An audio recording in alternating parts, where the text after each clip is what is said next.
পোল্যান্ডের প্রেসিডেন্ট নির্বাচনে জিতলেন জাতীয়তাবাদী নাভরস্কি।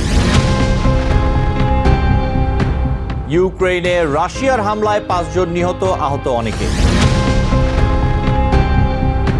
ইউক্রেনে যুদ্ধের অবসান ঘটাতে ট্রাম্প পুতিনকে নিয়ে ত্রিপক্ষীয় বৈঠকের প্রস্তাব জেলেনস্কির। রাশিয়ার আগ্রাসনের হুমকি বিবেচনায় প্রতিরক্ষা ব্যবস্থা শক্তিশালী করছে ব্রিটেন। চ্যাম্পিয়ন্স লিগ শিরোপা জয়ে পিএসজিকে আতিথ্য দিলেন ফরাসি প্রেসিডেন্ট। ইউরোপের হালনাগাদ ও বৈচিত্র্যময় খবরাখবর আপনাদের সামনে এক নজরে তুলে ধরছি আমি আশফাক আহমেদ। পোল্যান্ডে প্রেসিডেন্ট নির্বাচনে বিজয়ী হয়েছেন জাতীয়তাবাদী হিসেবে পরিচিত নেতা ক্যারল নাভরস্কি। দ্বিতীয় দফা ভোটের পর সোমবার তাকে বিজয়ী ঘোষণা করে ফল প্রকাশ করে দেশটির নির্বাচন কমিশন। পোল্যান্ডের নির্বাচন কমিশনের তথ্য অনুযায়ী রবিবার দ্বিতীয় দফা ভোটে ক্যারল নাভরস্কি 50.89% ভোট পান। তার প্রতিদ্বন্দ্বী উদারপন্থী নেতা ওয়ারসোর মেয়র রাফাল ট্রাজাস্কোস্কি 49.11% ভোট পেয়েছেন। রয়টার্স বলছে, পোল্যান্ডের প্রেসিডেন্ট নির্বাচনে নাভরস্কির জয় দেশটির ইউরোপন্থী সরকারের সংস্কার এজেন্ডার ওপর এক বড় ধাক্কা। জাতীয়তাবাদী নাভরস্কির ইউরোপিয়ান ইউনিয়নের ব্যাপারে সন্দিহান এবং তার নীতি প্রেসিডেন্ট ট্রাম্পের রক্ষণশীল রাজনীতির সঙ্গে সামঞ্জস্যপূর্ণ। ইউক্রেনের দক্ষিণ পূর্বাঞ্চলীয় শহর জাপোরিজিয়ায় রাশিয়ার বিমান হামলায় 5 জন নিহত হয়েছে। নিহতদের মধ্যে 3 জন নারী রয়েছে বলে জানিয়েছে ইউক্রেন কর্তৃপক্ষ। এছাড়া সুমি অঞ্চলে ড্রোন হামলায় কমপক্ষে 6 জন আহত হয়েছেন, যার মধ্যে 2 শিশুও রয়েছে। সোমবার এসব হামলার ঘটনা ঘটে। খার্কিভের গভর্নর জানান, হামলায় নিহতরা সবাই বেসামরিক নাগরিক ছিলেন।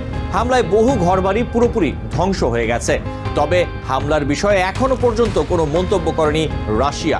এদিকে রাশিয়ার সাইবেরিয়া অঞ্চলে 4টি সামরিক ঘাঁটিতে বড় ধরনের ড্রোন হামলা চালিয়েছে ইউক্রেন।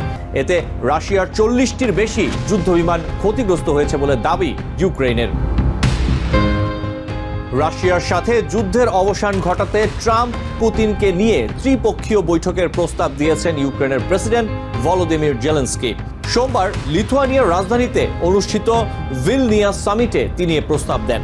জেলেনস্কি বলেন, ইউক্রেনের প্রতিনিধি দল ইস্তাম্বুলে আছে এবং তারা শান্তির জন্য প্রয়োজনীয় পদক্ষেপ নিতে প্রস্তুত।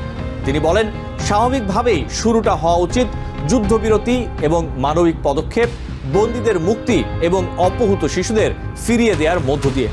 এতেও রাশিয়া রাজি না হলে বুঝতে হবে তারা চায় না ইউক্রেনে শান্তি ফিরে আসুক। রাশিয়ার বাড়তে থাকা আগ্রাসন এবং আধুনিক যুদ্ধের পরিবর্তিত প্রকৃতির প্রেক্ষাপটে সোমবার নিজেদের প্রতিরক্ষা কৌশল ও সশস্ত্র বাহিনী নিয়ে বড় ধরনের পর্যালোচনা প্রকাশ করেছে ব্রিটেন। দেশটির প্রধানমন্ত্রী কিয়ার স্টারমার বলেন, ব্রিটেন এখন শত্রুতাপূর্ণ রাষ্ট্রগুলোর সরাসরি হুমকির মুখে রয়েছে। এর পরিপ্রেক্ষিতে তার সরকার একগুচ্ছ নতুন প্রতিরক্ষা ব্যবস্থা ঘোষণা করেছে। স্টারমার আরো বলেন, ব্রিটেনের যুদ্ধ প্রস্তুতির সক্ষমতাকে সশস্ত্র বাহিনীর মূল উদ্দেশ্য হিসেবে পুনঃপ্রতিষ্ঠা করা হবে। ইউকে এরই মধ্যে রাশিয়ার হুমকির মুখে নতুন করে নিজেদের অস্ত্রসজ্জা বাড়ানোর চেষ্টা চালাচ্ছে এবং আশঙ্কা করছে প্রেসিডেন্ট ডোনাল্ড ট্রাম্প ইউরোপকে আগের মতো সুরক্ষা দেবেন না। ইউএফএ চ্যাম্পিয়ন্স লিগে এবারই প্রথম শিরোপা জিতেছে প্যারিস সেন্ট জার্মেই পিএসজি। ক্লাবটির ঐতিহাসিক সাফল্যে ফ্রান্সের রাজধানী প্যারিস এখন উৎসবের নগরী। আর সেই আনন্দ ছুঁয়ে গেছে ফ্রান্সের প্রেসিডেন্ট ইমানুয়েল ম্যাক্রোকেও।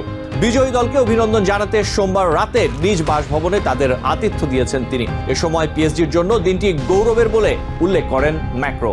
দলের সবার উদ্দেশ্যে তিনি বলেন, এই জয়ে দেশবাসী তাদের নিয়ে গর্বিত।